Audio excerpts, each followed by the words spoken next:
कभी सोचा है कि हमारी हर सांस के बीच में एक छोटा सा गैप होता है, एक खाली जगह।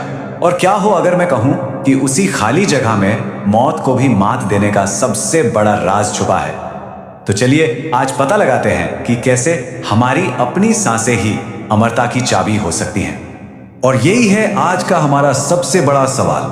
क्या मौत को जीतने का सीक्रेट कहीं बाहर नहीं बल्कि हमारे ही अंदर, हमारी सांसों के बीच छुपा हुआ है? तो चलिए चलते हैं सीधे 1930s के ब्रिटिश इंडिया में, जब हिमालय की गोद में एक ऐसी खुदाई हुई जिसने एक ऐसा राज खोला जो आज के साइंस को भी चैलेंज कर देता है। बात है 12 दिसंबर 1930 की।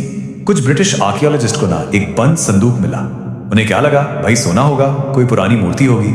लेकिन अंदर जो निकला वो सोने से कहीं ज्यादा कीमती और कहीं ज्यादा खतरनाक था।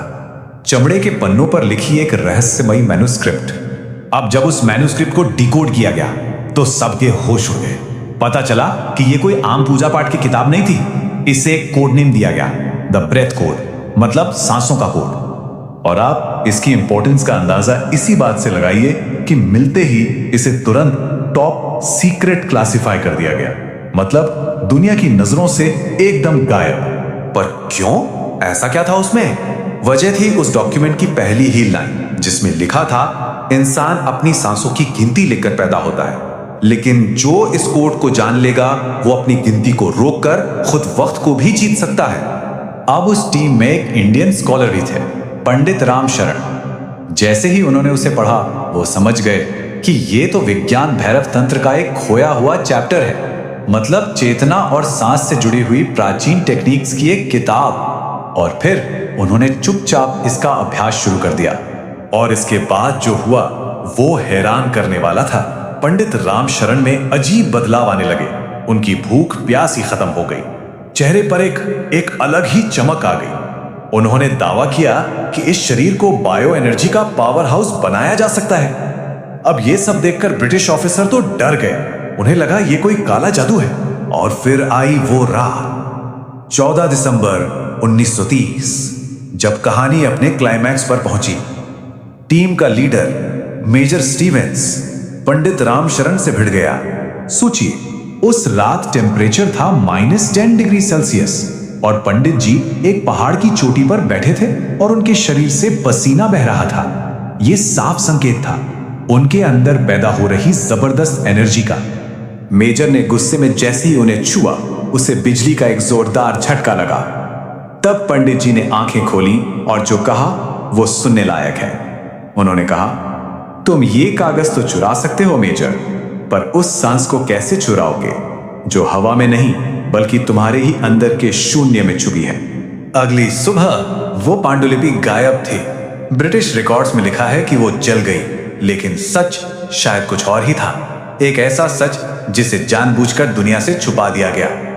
पर सवाल तो यही उठता है ना कि इस ज्ञान को छुपाया क्यों गया? अंग्रेजों को आखिर डर किस बात का था?